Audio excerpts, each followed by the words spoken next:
homie. Ain't no love in that history, homie. This that Brian Urlacher ministry, homie. This that Walter Payton 85 energy, homie. This that Mike Ditka Hester history, homie. Bear down. We can't win. Bear down. We can't win. Bear down. We can't win. Bear down. We're not your friends. The Chicago motherfucking Bears, baby. We can't win. Bear down. Let's freaking go. Woo! We're not your friends. Bears win. Oh my goodness. On the fake, Williams looking downfield, launching downfield, going for it all. It is caught. Bears win it. DJ Moore.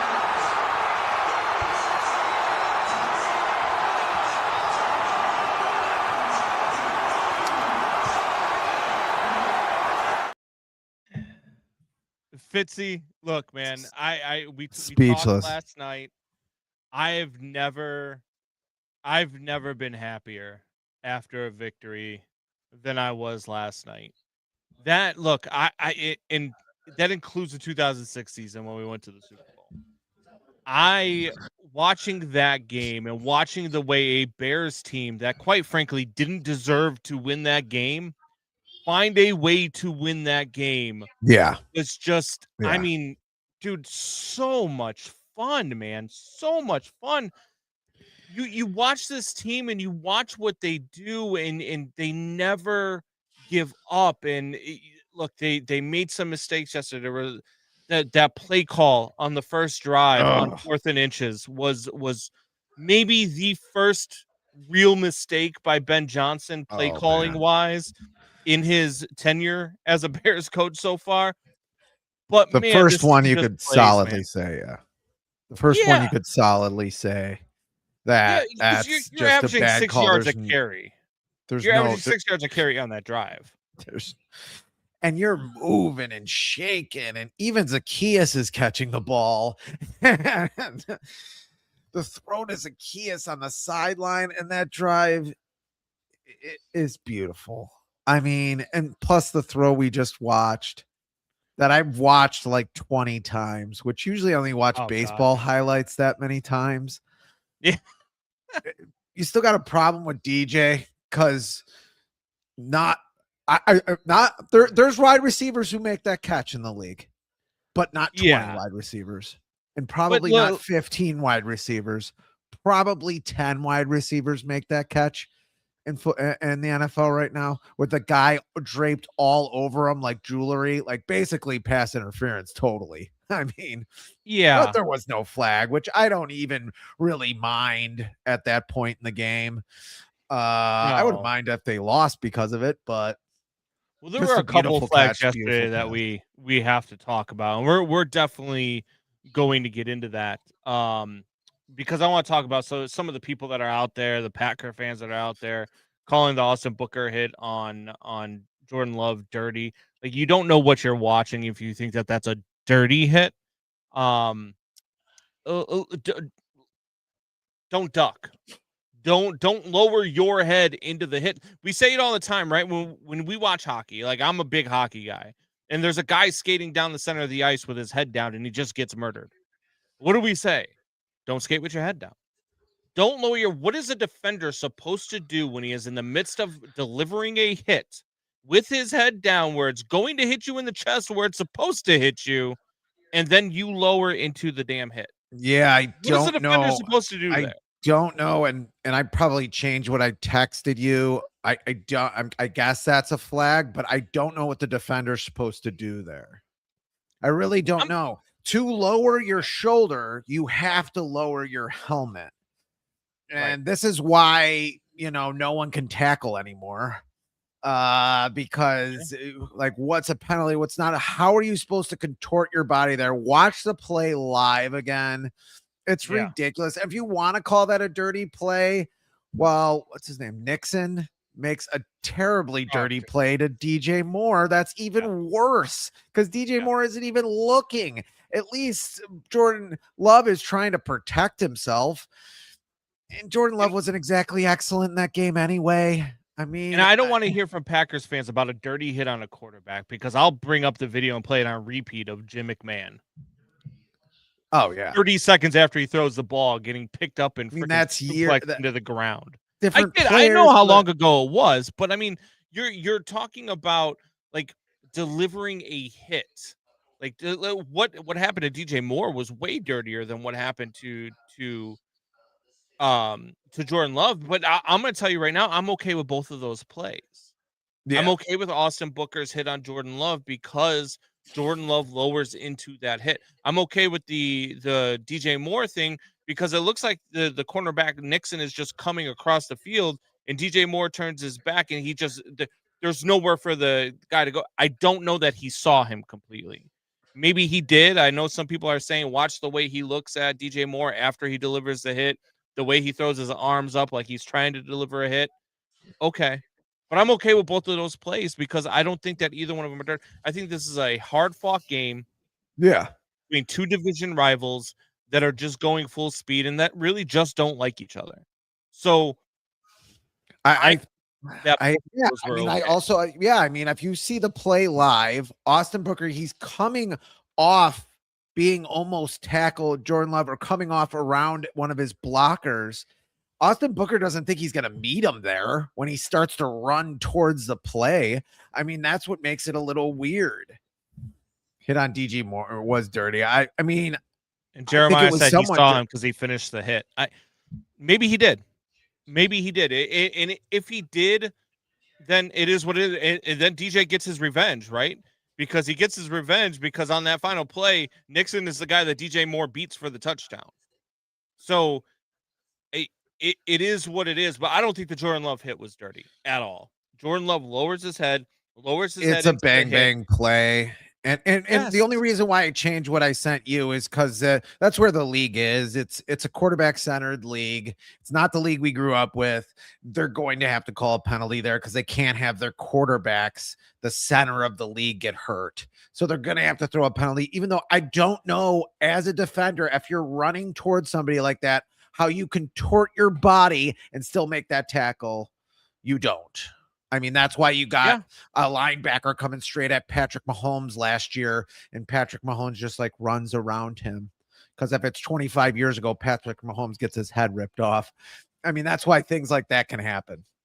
The roughing the passer call was crap too, says Megan TV. Megan, are you talking about the one on Love? Because I'm okay with the flag on Booker. I don't think it was dirty, but I'm okay with the flag.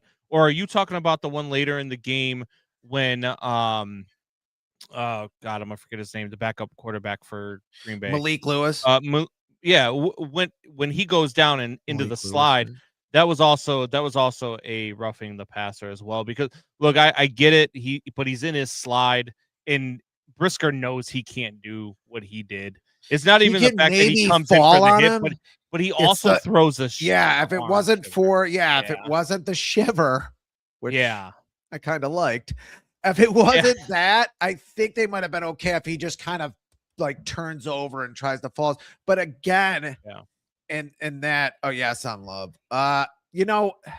It has to be a penalty because it's head-to-head contact. And we would be screaming the same thing if it happens to Caleb, which if that's Caleb, I don't think the flag gets thrown. No, and if it's college, I don't know if that flag gets thrown. I just think everything in college, all the rules in college are just done. It's just the refereeing's just better in college, man. It's just, I have no idea why exactly it shouldn't be. Seneca Wallace the second is what I call him. Yes. I'm not going to lie to you. I think Malik Willis was good. I think Malik Willis keeps them in that game more than Jordan Love would have.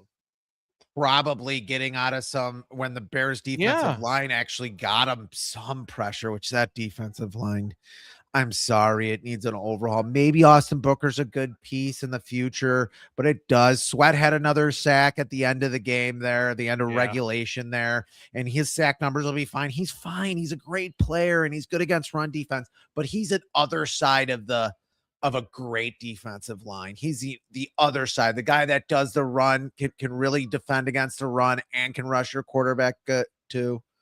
I heard some people talking this week about about Sweat and whether or not the $98 million was worth it.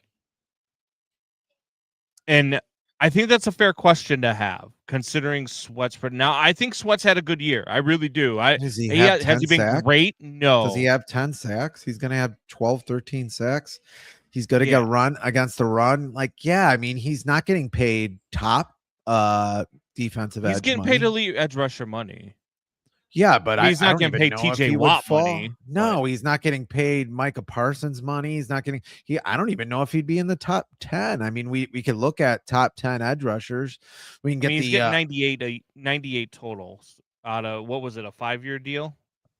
Yeah, I don't think that would put him in the top 10, and he's might be close to a top 10 edge rusher with over 10 sacks. I mean, maybe top 25. I think you're getting just about his money for him. What are you getting? What are you losing? 2-3 million a year at best? Okay. Yeah, no, look, you're getting a deal. He's not even in the top 10. I think the problem is you can't go out and buy an edge rusher right now because you're going to have to pay your quarterback. That's for sure. You have one of the most expensive offensive lines in the league because you couldn't draft an offensive line. Your left tackle's cheap. Both left tackles are cheap. You know, you don't need to have Braxton Jones around anymore. But Montez Sweat is the 8th highest paid edge rusher this season. $24.5 million. He's getting paid more than Rashawn Gary and Trey Hendrickson, but guys getting paid more than him on the AAV. TJ Watt, Brian Burns, Josh Hines Allen, Nick Bosa, Max Crosby, Daniil Hunter, and Myles Garrett. Micah Parsons isn't up there? Didn't I say Michael Parsons' name? I'm not sure. I'm looking at, this is according to Market Play. No, not Market. What is 75th in win rate against qualified pass rushers. Yeah. Yeah, I mean, a little bit, like I said, he's the other guy on the side of the line guy. So yeah, maybe you're paying him 3 to 5 million more than he deserves. I mean, I don't think it's something to pick at. I really don't. So the reason why what's his face is not Micah Parsons isn't on here is because his salary. Can we celebrate a little bit more here? I feel like we're losing ourselves in the minutia here. Yeah, I used to play poker. You play poker, right? So I used to play poker. We used to have crazy giant games. This is when the World Series of Poker was out and everyone would play. Even people who didn't play at all. I have a picture behind me. It's not behind me now because I have the tree, but of my brother playing with me and my brother playing with my grandfather. So I've been playing poker forever. And we used to play. Oh, this is a quick story. We used to play.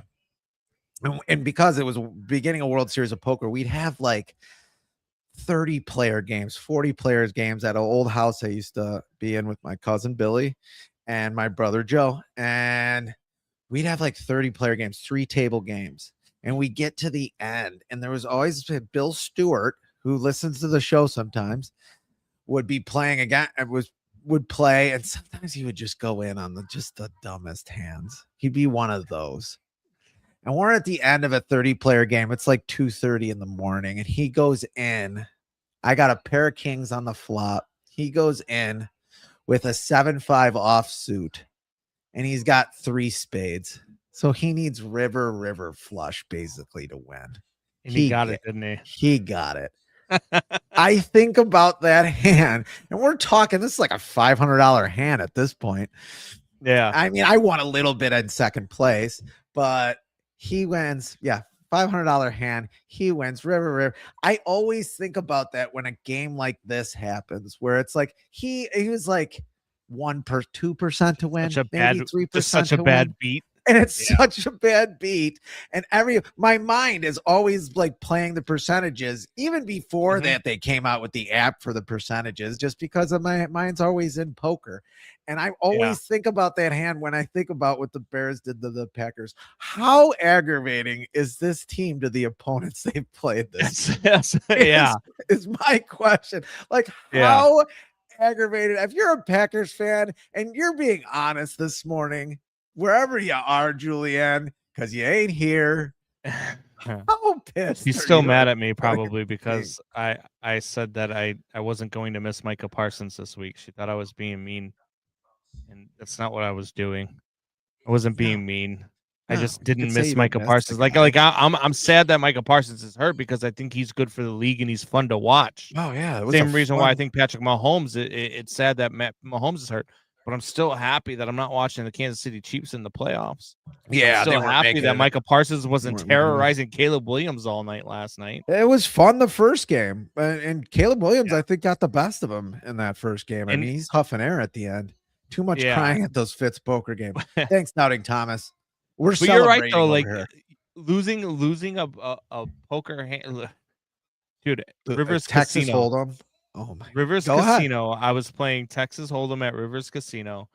I went for a day, and I told Michelle I want to see how what I could do at a day at Rivers. So I go up there, and I sit down with $300 at the poker table. Well, I'm up there for about 6-7 hours playing poker, and I'm up about $900. So I'm about to go home, and it's table etiquette. So you let the blind button come around to you before you get up and walk away from the table. And so I tell everybody, all right, this is gonna be my last go around. When the button gets back to me, I'm leaving. This new guy sits down at the table, and I have 8-9 of spades, and the flop comes up 10 Jack Queen of spades. I have a straight flush. It's the first time in my life I've ever gotten a straight flush. I've got one. Okay. I think I raise. Guy who just sat down calls me. I'm like, all right, he's got something. Maybe he's got 2 pair or something, or maybe he's got a full house. I don't know what you got at this point, but whatever it is, it's not a straight flush. So then the return card comes out. It's like a 2 of hearts. I bet more, and he raises. I'm like, what the hell does this guy have? So I call. The next one comes up, and it's the ace of spades. So I push all in. He instant calls me. This entire time, he went with a king of spades draw, and he got the royal flush on the river. What? The whole time he was on 8. I was so mad. 900. I went from up 900 to down. If that was on like poker. Like video poker, so I wouldn't believe it. I'd be like, they fucked me over. Yeah, like, it is. I mean, I sat there for about a good 3 minutes and just stared at the table, and just stared at the cards. Like I couldn't believe, like how the hell do you lose this? And no, at Jeremiah, they do not have a bad beat pool at Rivers, or at least they didn't for the cash table. They do in some places, where you get a bad beat. Yeah, Jeremiah says teams that play the Bears are something like 2-14 after they play the Bears. Well, the Cowboys went on a little run after they played the Bears. So did the Ravens. But I mean, I don't even know as the Packers what you do after a game like that. That is like a heartbreaker. And especially if Jordan Love can't go next week. You know what I mean? Like if Jordan Love can't play next week, who do the Packers have? I want to say the Vikings, but I'm not 100% sure on that. I'm looking it up right now. You look it up. I have one more story, if I may. Go ahead. Yeah. 2001 Bears. I don't know if you remember the 2001 Bears. I think you were in the Marines at the time getting your ass kicked. But I was. But they had a back-to-back games where Mike Brown, the great safety, ex-safety for the Bears, intercepted for the score. The second game, I think it was maybe the first game, was against Cleveland. And they got an onside kick out of back. Shane Matthews, or talk about a guy who couldn't throw a forward pass. He had a noodle arm. He couldn't throw the ball. Like he could not throw the ball hard. Like would not have been in the NFL right now. There's no way. He, got him back, whatever. I'm driving back to Eastern Illinois University with Frank Evans, another guy who's listened to the show. He's a cop now. And we're driving. They win the game. We're listening on the radio. They win the game. I'm driving, actually. We're not both driving. And we cheer. Both of our arms are in the air, and then we look at each other. We both see that nobody has the steering wheel. He had to grab the steering wheel. We almost died. I was thinking about that game last night. Yeah. Like just the most unbelievable. I could not believe it. I know I texted you at one point, like, buddy, this is not going to be the game. Like, there's the 06 team, right? Like, what chance. didn't the 06 team win 4 games without scoring an offensive touchdown that year? Yeah, something like that. Or maybe it was the 05 team, but they had that Cardinals game where the Niner game. Hester comes all the way. Hester takes one back, and there's like Brian Urlacher won defensive player of the year that year, which for I think it was the doesn't 49ers game where they Peanut punches the ball out and they're down by like 2 touchdowns. Peanut punches the ball out. They return it for 6. And then on the next drive, I think they had a pick 6. And all of a sudden they win the game. And it was like, what the hell is going on right now? This team is fun to watch, man. And this team is never out of it. You feel like you've got the head coach. You feel like you've got the quarterback. You feel like you have all the pieces in place. Now. Are they the Commanders from last year, though? I don't think so. Well, Commanders went to the NFC title game. One guy gets hurt, but I don't know if the Commanders are good, even if Jaden Daniels is healthy and on that team. That thing did not look right, even when the Bears were playing the Commanders in Washington. It didn't look right that night. And the Bears weren't even playing the way they're playing now. The Bears didn't really have that run game buzzing yet in that game. And that didn't look right. I mean, I don't know. I just think the difference here, a lot of this stuff can be replicated season to season. A lot of this stuff is consistent. You have an offensive line, like none of these guys are going anywhere. I feel like even if a couple guys get hurt, you got guys behind them. I think that this is a winner. One guy gets hurt, you're in trouble. Caleb Williams gets hurt, you're in trouble. Like, because he's papering over. Well, of course, any team that loses their quarterback is in trouble. Even though the only reason the Bears won last night was the defense. I mean, I don't. You could say they gave up a lot of yardage. They did, but they didn't give up a lot of scores. You score 16 points. The opposing team scored 16 points at home for you. You should win every single one of those games. Well, that was the question I posed to you during the offseason, too, is because people were talking about Caleb and Jaden and how the Bears missed on Caleb and they should have drafted Jaden Daniels and all this stuff during the offseason. And my question to you and to everybody was, and I think I said this on the BetMGM network, too, is what if I told you that Jaden Daniels' ceiling was what he was last year? And what if I told you Caleb's floor is what he was last year? And Caleb still has room to grow, and Jaden has already maxed out. Now, Jaden might be able to hit that ceiling for another 4 or 5 years, but then he's going to eventually come down. Caleb is going to keep going up. He's going to, and that's where I think people needed to look at that, and that's why I've always said, and that's why I catch a lot of flack from Pat Boyle, who tells me all the time, because him and I went at it, because I told him Jaden Daniels is not better than Caleb Williams. Caleb Williams is a better quarterback than Jaden Daniels. He's like, oh, you're out of your mind. You're out of your mind. And now I don't think you really have a leg to stand on in that argument. Yeah, I mean, the Jaden Daniels thing coming out is he's too slight. He's going to be injury prone, and he's been injury prone the first 2 years. I don't know how that guy plays 10 years in this league. I don't know how that happens. I mean, he might just turn into a pile of dust. I mean, I just don't know how that happens. I think it's two totally different athletes. When they were coming out, we both went back and looked at the footage of both players. I had Jaden Daniels was my 1A. I mean, I thought you could have picked either one, but he's more of a smooth athlete. Caleb is sudden. Yeah. And he is electric. It's just different. It's just a different athlete. And both can work. Both can work in this league, but you have to stay healthy too. The way he escaped that one sack in the fourth quarter, I don't even remember the defender's name, but he comes at it and he's dead. Like I think Caleb's about to just get drilled, and he just spins. And it was like, I was like, damn. And then I think he ends up throwing that ball away.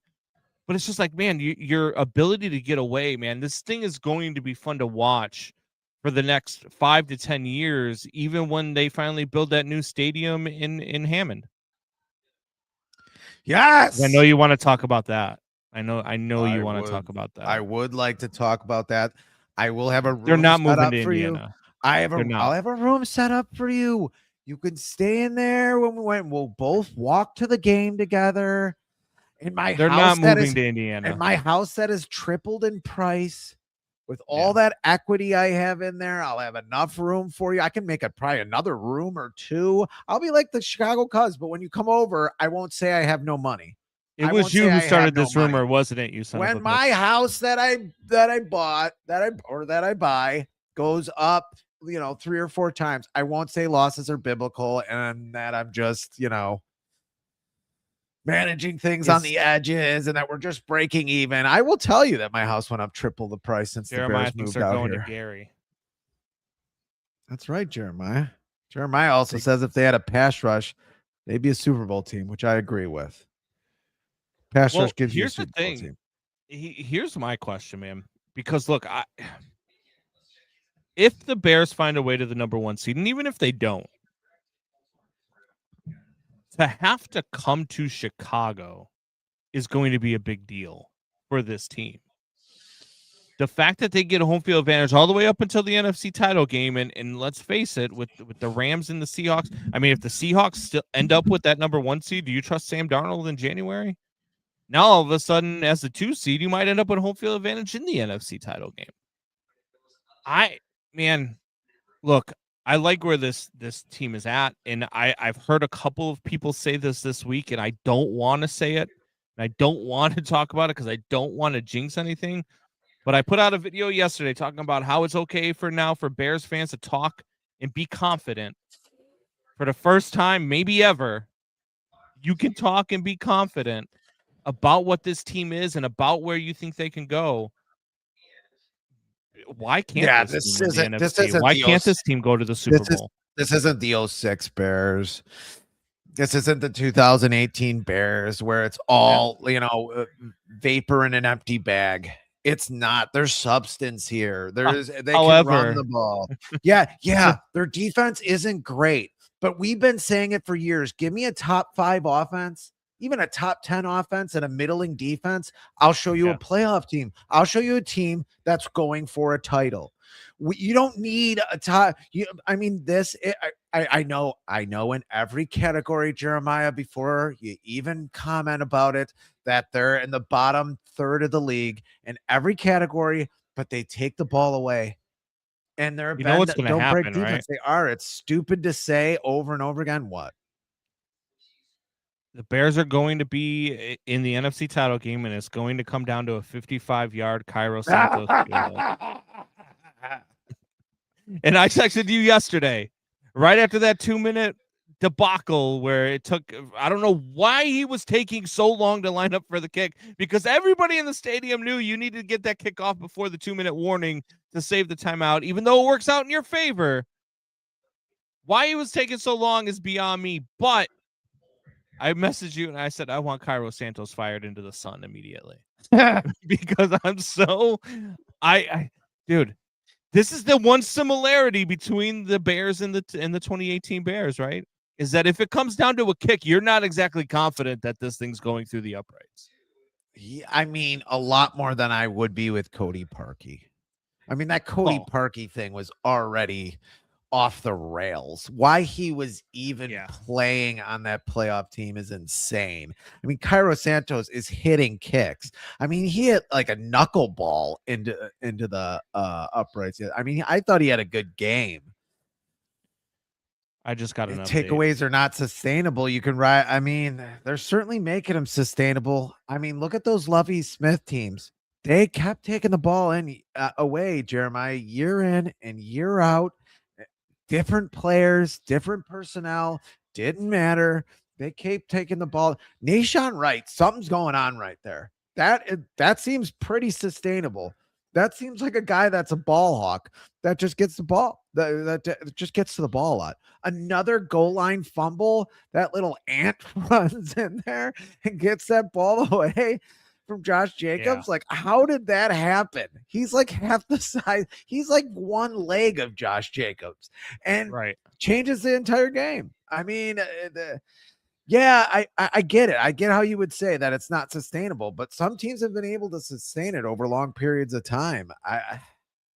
He's saying the same thing you were saying about 5 weeks ago, and then they sustained it, and that's how they continue to win games.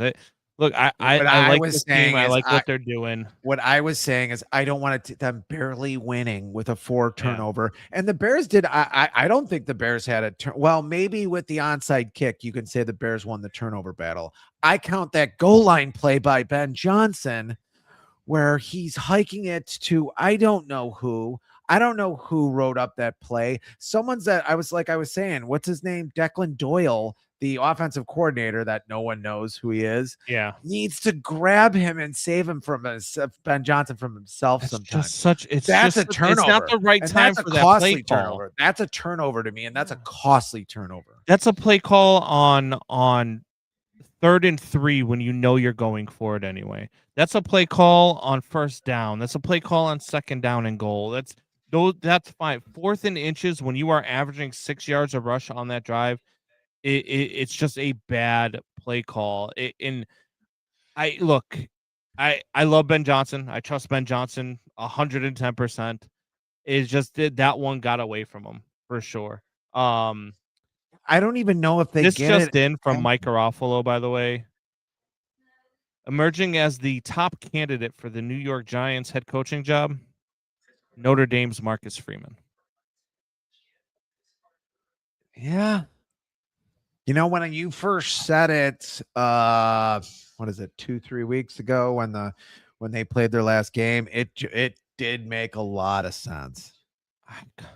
It did make a lot of sense, but another defensive coach for the Giants. I guess they went offense, and now they got to go back defense. I don't know. I don't want Marcus Freeman to leave Notre Dame. Why can't the college coaches just stay with the programs that they rebuild and they make? Like Notre Dame's program, This is the first time since Lou Holtz that Notre Dame's program has been what it is now. And there's just no, like, I don't know. I'd hate to see it go. I'd be happy for Marcus. I think Marcus is a fantastic coach. I think he's a leader. I think he will do well, especially with that Giants. I think I think that's the sexiest job on the market this offseason because you've already got your franchise quarterback. You've got your franchise wide receiver. You've got a lot of talent on defense. And you probably have your franchise running back, even if you decided you wanted to draft one in which they might have a top 5 pick. And guess who's coming out of the draft? If Marcus Freeman goes there, he's already coming out of the draft. But if Marcus Freeman goes to New York, guess who he can draft? Jeremiah Love. And now you have your franchise running back with your franchise quarterback, your franchise wide receiver, and the talented defense. Look, that's a talented team, man, and I know they're not winning a lot of games. I know they're going to have a top 5 draft pick again this season, but they're not winning because they don't have talent. They're winning because they didn't have leadership, and Marcus Freeman would definitely bring that there, and I think he'd be successful immediately, especially in a very wide-open NFC East. We don't know what the Cowboys are going to look like next year. We don't know what the Eagles are going to look like next year. So, I mean, that is a prime landing spot for any head coach, but especially Marcus Freeman, man. Especially. Yeah, I mean, it just depends what he wants to do. I mean, I remember when Nick Saban left the Miami Dolphins to go to Alabama and they, asked him, "Oh, why did you quit on the NFL?" And he's like, "Well," and he's a pretty honest guy. I mean, he's a scumbag, but he can be brutally honest sometimes. And Nick Saban was like, "Well, I'd rather have 3 or 4 first round picks a year," or I think he might have said 4 or 5 because that's what Alabama basically gets every year. It's a different league. I mean, if he wants to have that competition get ratcheted up a whole bunch, where at Notre Dame, you do have an advantage over a lot of teams every year because you are getting a lot of good talent every year that other colleges are not getting. You are going to be in a whole different territory in the NFL. It just depends if he wants to do that. If he wants to do that, now's the time because his stock is probably never going to be this high. Look, I say all the time, you don't draft a running back high. You don't draft a running back in the first round.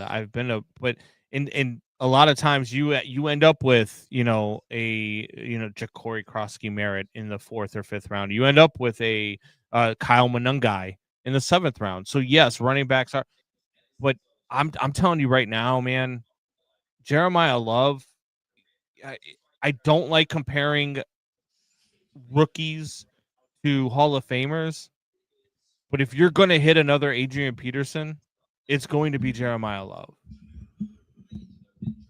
I just think that this kid is just watching him, and I've said this all year watching him, he is going to be fun to watch on Sundays.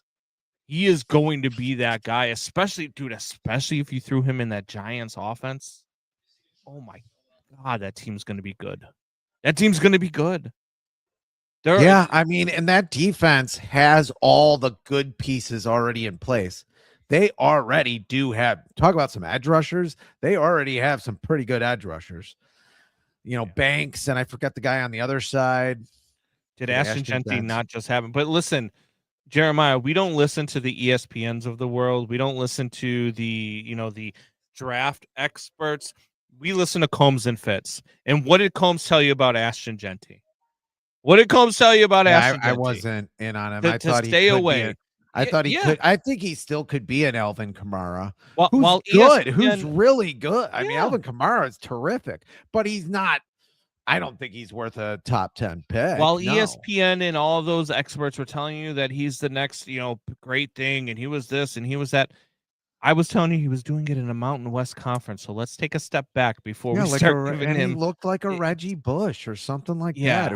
Who really can't. I mean, I've only seen a couple of their games. College running back. And it's going to be the same thing. Like when you look at this draft class, this quarterback draft class as well. Look, I think Indiana could win the national title. I think that they are that good. But Fernando Mendoza is going to be a bust as an NFL quarterback. Fernando Mendoza is not going to be a good NFL. He's going to be one of those. Yeah. It was a great college quarterback, but a subpar NFL quarterback. He's basically maybe with a better arm, in a more accurate arm, and a more quarterback type arm, but he's basically Tim Tebow, essentially. A guy who Thomas. can really win in college. Combs stroking off ND again. Well, somebody needs to, because they're not playing in a college football playoff like they absolutely should have been. Boy, I'm so glad we got those group of 5 teams in, though. Man, were they fun to watch yesterday. Since beat by 40+ points. Since we're talking about bad takes and New York coaching jobs, can we have some fun, and can I play you one of the worst pre-NFL season takes probably in history? This is a Draft King show of, it looks like New York Jets fans. I won't play much of this, but I saw this the other day and we were talking about this, so I thought I'd show a little bit of it. I think this Ben Johnson thing is destined for failure. Just my gut instinct. I'm like, this shit where this guy's been announced, this quarterback, this fucking offensive guru. I never wanted him in the Jets. I didn't want the guy we got either. No. I think Glenn's going to work. I'm like in on Glenn, out on I hope you're right. Johnson's like this guru. Listen, he was creative with calling plays. When you have the greatest offensive line, the best running backs, like elite receivers, notice how you said elite S tight end on running backs, because you barely get one good one. You get 2. When you have all the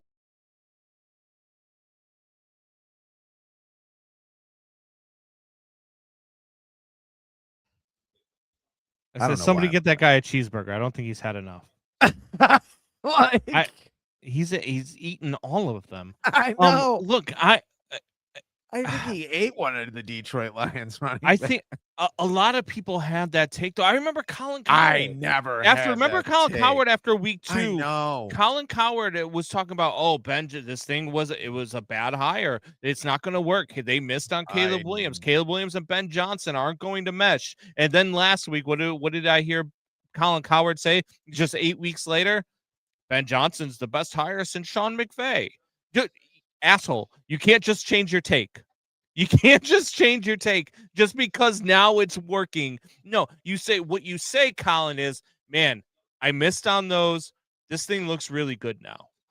This thing looks really good now. You remember can't a just lot of change your take like you didn't happen 8 weeks ago. Maybe I wasn't reading that, but I don't remember a lot of people having that take. But whoever did, like, how could you watch the Detroit Lions? And I know Jared Goff went to a Super Bowl and he looked good, but the guy is like a robot back there. He's a statue, and you made him look that good.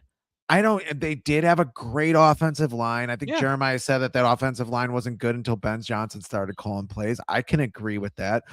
But look at what he's done to the Bears. Just that take that Aaron Glenn at that point were people actually saying, oh, Aaron Glenn, that's a great hire for the Jets, but the Bears got Ben Johnson. Oh no. Everybody had wanted Ben Johnson for like 2.5, 3 years. Like, what are we? Yeah.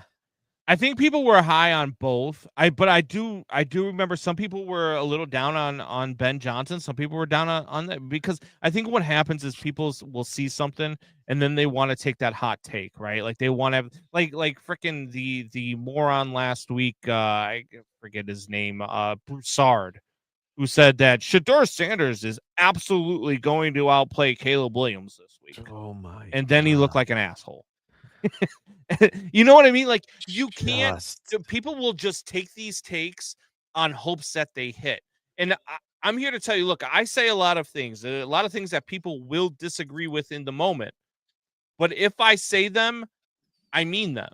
I'm not saying it to get clicks. I'm not saying it to get clicks because we don't get clicks.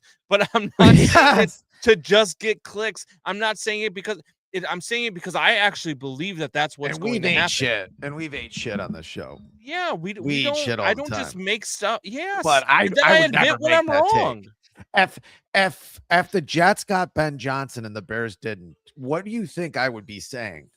Like, why did the Bears get Ben Johnson? They never get the best. We got Aaron Glenn. Are you kidding me? Like, yes. I'd be like, what is Aaron Glenn? Another defensive coordinator? Are you insane? I would have gone insane. I don't remember. Okay. So there's a difference between me saying something and that I don't remember bashing Matt Stafford, because I've always been a proponent of Matt Stafford. Did I say? I remember talking about him in the preseason and talking about a 40-year-old with a 35-year-old with a bad back. 37. Yeah. I remember talking about that, but I don't remember bashing him. I think you compared like Jordan Love, or it could have been somebody else with him, and said, yeah, he's probably like a Matthew Stafford. And then I was like, Matthew Stafford? Like one of the best quarterbacks ever? Matthew Stafford's going to be in the conversation at the end of Matthew Stafford's a Hall of Famer. He's the first ballot Hall of Fame. I just don't I don't know. I don't remember what the take was. Maybe if we could find the tape. Jeremiah, that's your homework. You go back and find the tape on YouTube. I'll try to Jeremiah, find it. Look, I'm going to hire you as our production staff, Jeremiah. You're hired. I don't think you can have 5% of what we make on the show. What's 5%? I don't think it's as bad as Jeremiah is saying it is. I don't think it's as good as you think it is. Well, I've always been and I've done it too. Is one of the toughest sons of bitches I've ever watched play the position. I've been a Matthew Stafford guy since I watched a guy blow out his shoulder and then go throw a touchdown pass with the same blown out shoulder. Like, I love Matthew Stafford, so I don't remember bashing him. Hey, I thought the Jets defense was still good 6 weeks into the season, and then I acted like I was reading the newspaper for the rest of the podcast. So it happens. So it happens. Yeah, no, and if I did that, I was wrong. Maybe I was drunk on that podcast. I don't know. I think the real question is, how many times did you wake up Michelle last night watching the game? Or did she get any sleep? No, so at halftime, or no, at the end of the third quarter, I actually came downstairs because I was mad. We were watching the game upstairs. Me, her. Oh, you got mad and you changed spots. I did. I got pissed and I came downstairs because I had to do the rundown for this morning's show for BetMGM. So I was doing the rundown and watching the rest of the game. And then all of a sudden things are getting interesting. And I mean, I hopefully she's not listening. And she hasn't noticed yet, but I put a hole in one of our ceiling tiles in the basement. Oh my God. I got so excited that I jumped up and I cracked one of them with my head. One of the Bears players when Ben Johnson took his shirt off. Yeah. Except our ceiling's a lot lower, so I hit it with my head. Which play? On the game tying touchdown.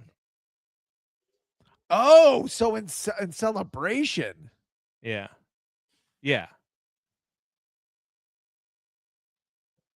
Combs just likes bashing Barry Sanders. Don't kick the ball to Hester. Don't let Caleb have the ball with 2 minutes left in the game. I like that take. Yes. W9MXR. Thank you for the comment. I like that take. You can't. He's becoming a lot like it was with Tom Brady, a lot like it was with Patrick Mahomes. Now, don't get me wrong. I'm not comparing him to those quarterbacks. I'm not saying Caleb is there, but he's becoming like that in the fourth quarter where you can't leave him time. Because if you leave him time, he's going to find a way. There's 13 seconds left. He's going to find a way to get into field goal range. Yeah. There's no amount of time where Caleb can't get something done, even when he's had a bad game. And people were talking about his completion percentage last night. His completion percentage going into the fourth quarter, I believe, was like 42%. His adjusted completion percentage, which for those that don't know, adjusted completion percentage, that takes away dropped passes. It takes away, if you spike the ball, it takes away if you're hit while you're thrown, or if you throw it out of bounds. His adjusted completion percentage was over 70%. It was 71.6%. What Caleb is doing is really, really, he's still getting rushed. And he's still getting hurried a lot. He's still getting pressured quite a bit. And I know a lot of people are thinking that this offensive line is doing so much better. It's better than it was last year. But I think Caleb makes it even that much better than what that is. You know what I mean? Like, because he's able to find the way, I think Caleb's just fine. And then you come down to having the ball in his hands with a chance to tie or win the game.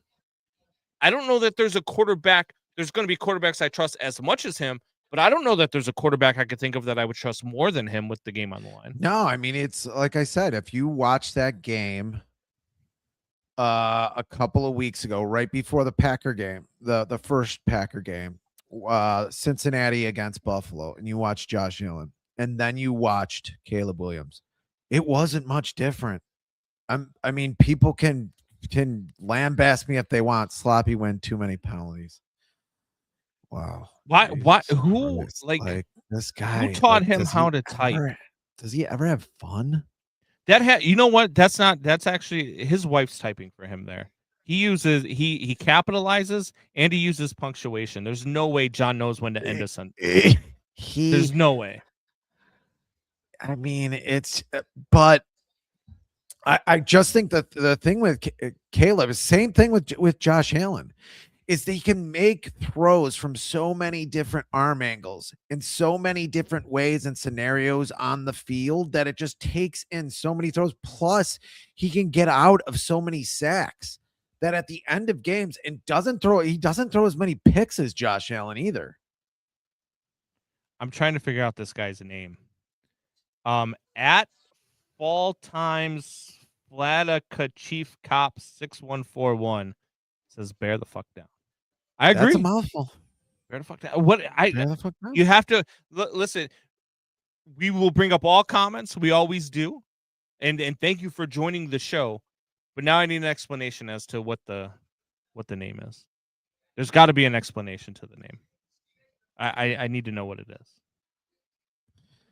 At Fall Times or maybe it's ATF All Times. ATF All Times. Flata. No, it's FLATA. Flatica. Man. Flatica Chief Cop. Maybe we're too white. I was just about to say that, but I'm glad you said it for once. It's not. Listen, that's not a. I just don't know if maybe there's something. No, I know it's not a nod. You know, Julianne's the only racist that's on the show. That's fair. My understanding, he's tied with Peyton in comeback wins under the age of 25. It takes a team to win. His team has his back even with misses. The leadership alone changed the locker room. I like that. I mean, he's right. The Iceman coming through. I love when Caleb, after makes a throw, turns around, puts his hand in his pockets, and then after the throw. After the throw, he just turns around and he watches. He puts his hands in his pocket, like to warm his hands back up, and then hits the Iceman celly. Which Which throw was that? On the fake, Williams looking downfield, launching downfield, going for it all. It is caught. Bears win it. DJ Moore.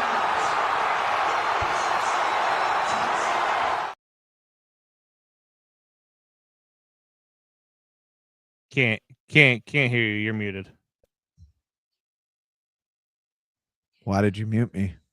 I didn't mute you. It mutes automatically when you turn the video on. Yeah, but when I come back, it usually the mute ends. I know, but it hasn't done it today, and I don't know why. Maybe they changed the format. I think it's the Russians. I think it's the Russians. Could be. It could be. I do like the I was going to say I watched that over the end zone view, which he does. He puts his hands back in the muffs. Like right after he throws it. It's like Steph Curry turning around on the court, like already going back to play defense after he hits. Now that I have that throw and I have that play on video, I canceled my Pornhub subscription because I don't use it. I'm just going to use that play from now on. That's a little weird. He puts his hands in his muff, as Tom Brady would say. Yep. I put my one hand in the muff. Little weird. I mean, you know. Yeah, but I won that game. I think Jeremiah said anyone else cash a walk or ATD. That catch was extra exciting. Who had Jedi? Is it Jedi Walker? Jedi Walker? Yeah. No, Jade Walker. You're right. Yeah. Jade Walker. Yeah. I don't know who had him scoring a touchdown in the game, but if you did, you probably won a lot of money. I got to imagine it was like 25 or 30 to 1. And I agree with you. You said right before the show, I thought Caleb was possibly throwing that away too. That's a terrific throw. Going back, talk about something that a lot of guys in the league can't do. Jordan Love can't not make that play. Jordan Love does not make that play. I agree. To Jay Walker in the back of the end zone, because we've seen Jordan Love throw interceptions off his back. He has the arm strength, but I don't know if he has the accuracy. I don't know that he does. I talked about this week. I don't know that Jordan Love has the same arm strength as Caleb Williams. I watched Jordan that ball in the end zone that Tom Brady said was floating to the right, which it wasn't floating to the right. He just misses the throw. But the ball appears to float a little bit, but it's because he doesn't have the arm strength underneath him. Jordan, there's no reason why his are hitting in Caleb's are not getting, dusted by the wind, however you want to explain it.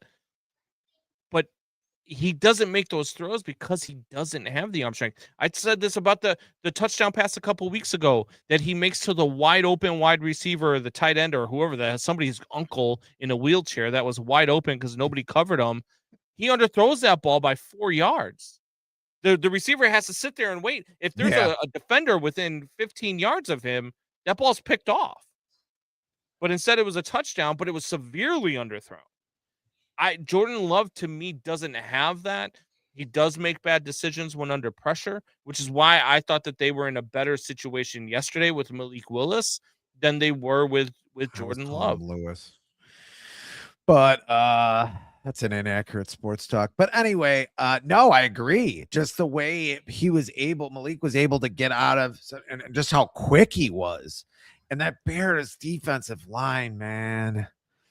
I thought Grady Jarrett was going to be better. I really did. I know he's not a defensive end, but I don't see a lot coming from there. Your brother's trying to contribute again. Why did the Bears commit so many penalties? Oh, my God. It's embarrassing. You're embarrassing me. But his wife is texting for him because, again, he uses punctuation. You're embarrassing me in front of Combs, and I once played a video with a black man's penis in it on the show accidentally. I didn't even know it was in the video, and you're more of an embarrassment, John. You are more of an embarrassment than that. Why did we're going to talk about so many penalties? That's a problem. I will agree. I'll actually agree with him there. That is a big problem. Over 100 yards in penalties. Not good. They have the most pre-snap penalties in the league. That's not one. Their offensive line was not great last night. I mean, they're great. No. They're great running. They're great run blocking. A couple of those penalties were questionable. A couple of them were. I mean, look, it's still way too many penalties, but a couple of those shouldn't have been penalties. Is a great right tackle. He's gonna get penalized though. He's gonna have some cost. He holds a lot. He holds a lot. But there was a lot of holding also. I mean, there was a lot of holding on the pass. I was screaming all night. Grady had a great game. Did Grady Jarrett have a great game? I don't know. I must have. Yeah, Grady had a really good game. I did not know that. I know he's had a couple of good games lately, and he was hurt a couple of times this year. I know he's had a couple of good games. Well, I've noticed he is an older player. What their teams are starting to do is they're starting to double team Grady, which I think is starting to open up Austin Booker. And I could be wrong. Yeah, I think because they're paying more attention because he's a disruptor, man, especially in the run game, especially on run defense. He finds a way to break through, man, and he stops a lot of runs in the backfield. I thought Grady had a great game last night. That could be a bad take by me, but it's not saying that the coach of the year this year was a bad hire. And that Aaron Glenn of the Jets, he's gonna turn the Jets around. How are the Jets doing? It looks terrible now, especially. Yeah, I mean, and people are wondering whether or not the Jets are hiring again in this offseason. Well, we thought Aaron Glenn was going to barely make it through half the season, but I think I thought that the Jets would have been better than what they are, and the fact that they're not makes me wonder whether or not Aaron Glenn gets a second season in New York. I don't think he does. Stops in the red zone.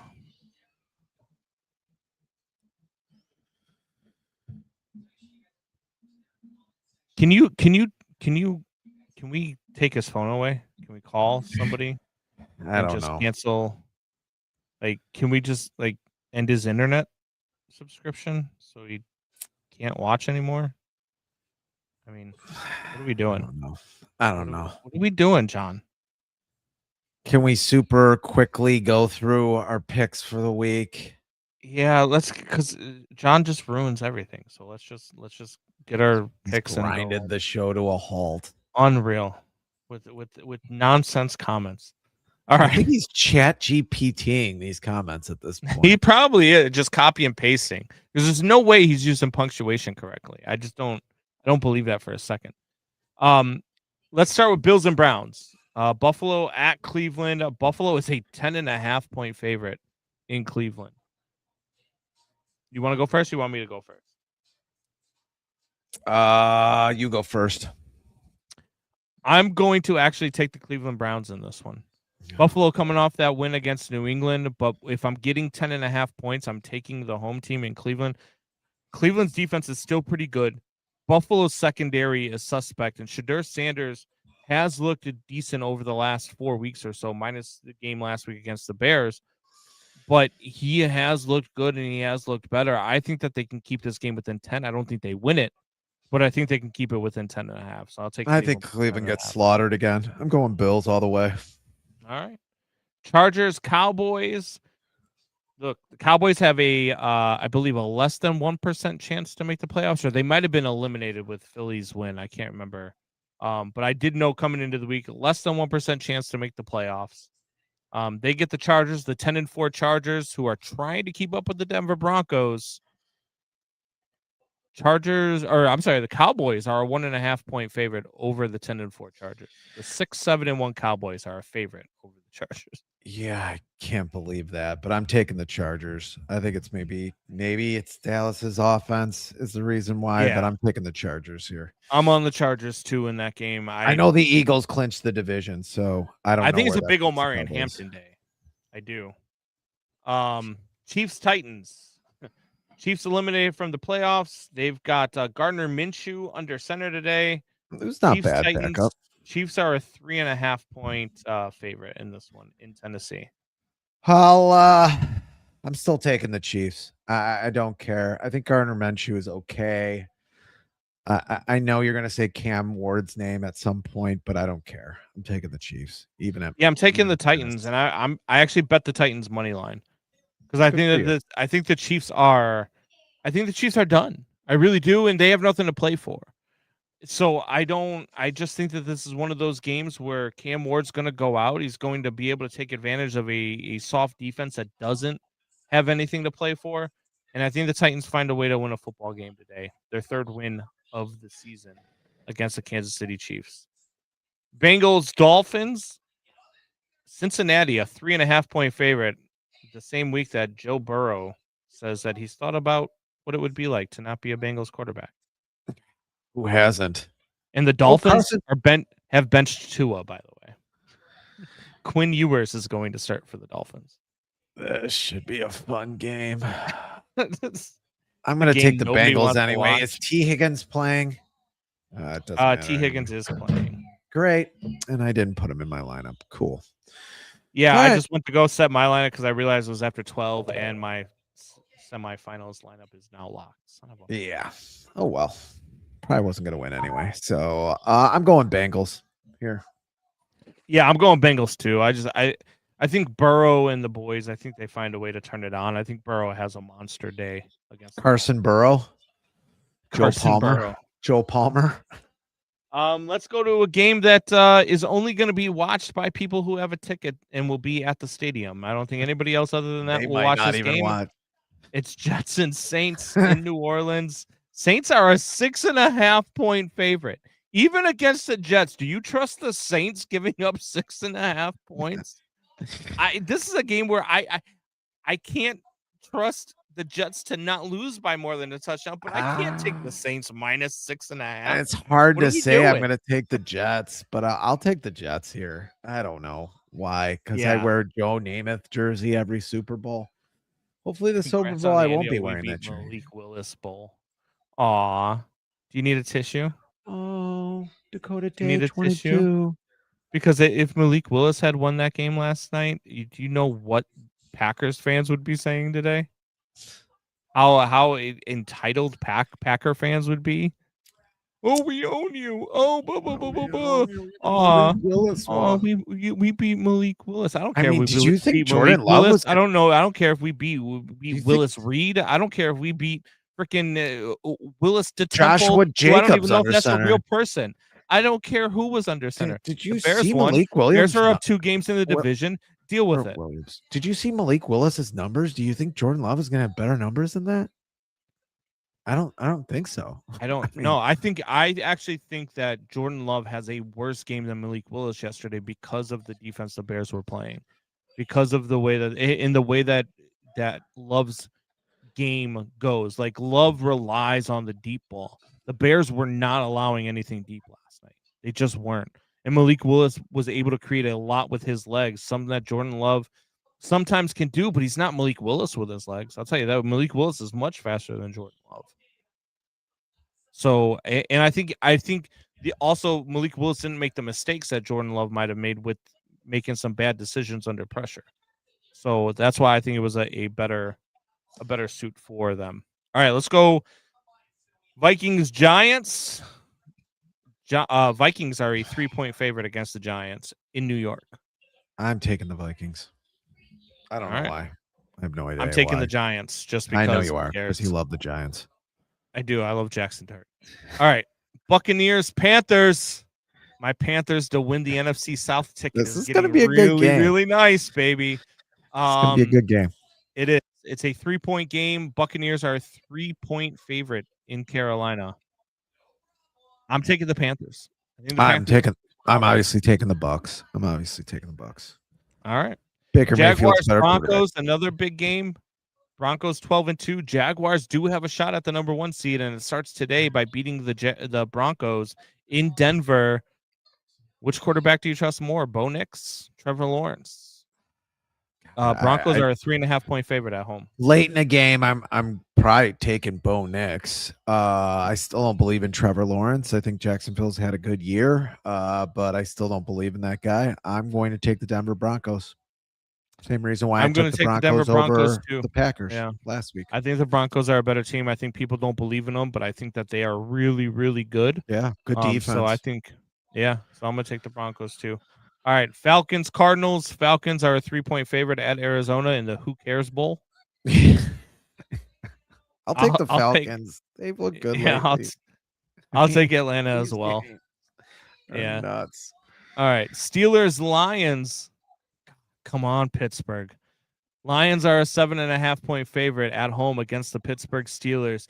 Can Aaron Rodgers do us a solid? Yeah. Aaron Rodgers do it. I don't think so. I'm going to take the Lions minus 7.5. Lions minus 7.5, huh?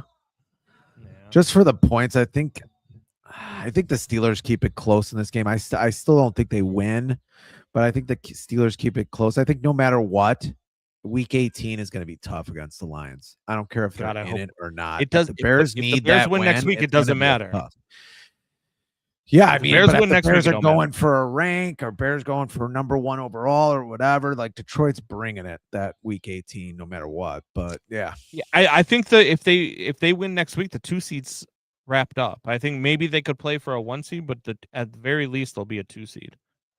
You've been wrong about the Jaguars all year. I haven't been wrong about the Jaguars the last 4 years. So okay, I got one wrong year. Shut up. Go to sleep or something. I'm sorry you had to see that. Raiders, Texans are a 14.5-point favorite.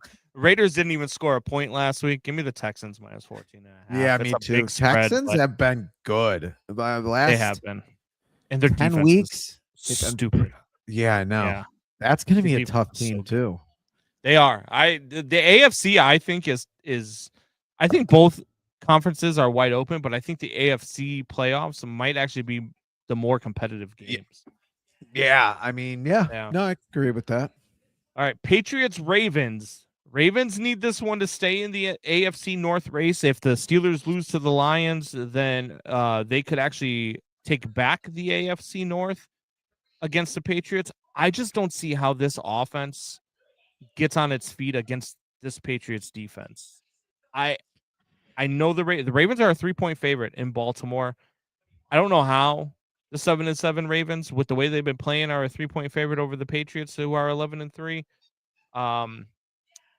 And I know I'm not exactly a true believer in the Patriots just yet, as far as like being a championship caliber team. But I think the Patriots win this football game, so I'll take the Patriots. And if I'm going to get +3, I might as well take that too. Yeah, I'm going to take the Patriots here too. I agree on all counts. Okay. And then Monday Night Football, the 49ers and the ageless wonder, Phillip Rivers and the Indianapolis Colts. This one, to me, it has Niners written all over it. But, I mean, look at the way they played last week against Seattle. Yeah. I'll take the Colts here. I think they're a much better team than San Francisco. But, man, I don't know that they can do that. I mean, God. Well, Phillip Rivers has to throw for, 200 yards for them to win this game, at least? You think you can trust Phillip Rivers to throw for 200 yards? I don't know if the arm can take it, but I'm going to see what happens. I'm going to go for America, even though I broke up with America last week during Fitzgibberish. I'm going to pick the Niners based solely off the fact that I have Christian McCaffrey and I'm in the fantasy football semis. Okay. So, that's why I'm taking the Niners.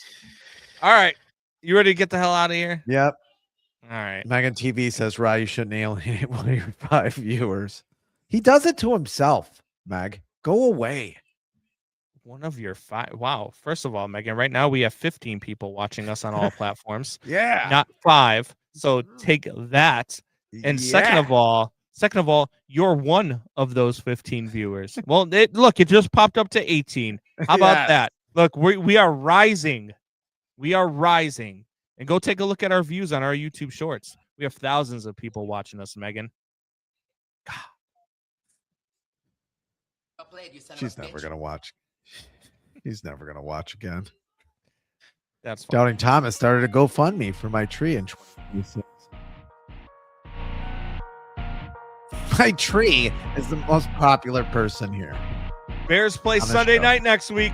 Big game against the San Francisco 49ers. Oh, yeah. It's going to be a big one. We will be back here. Same bat time. Same bat channel. Tell your friends. Tell your neighbors. Tell your enemies. See you later.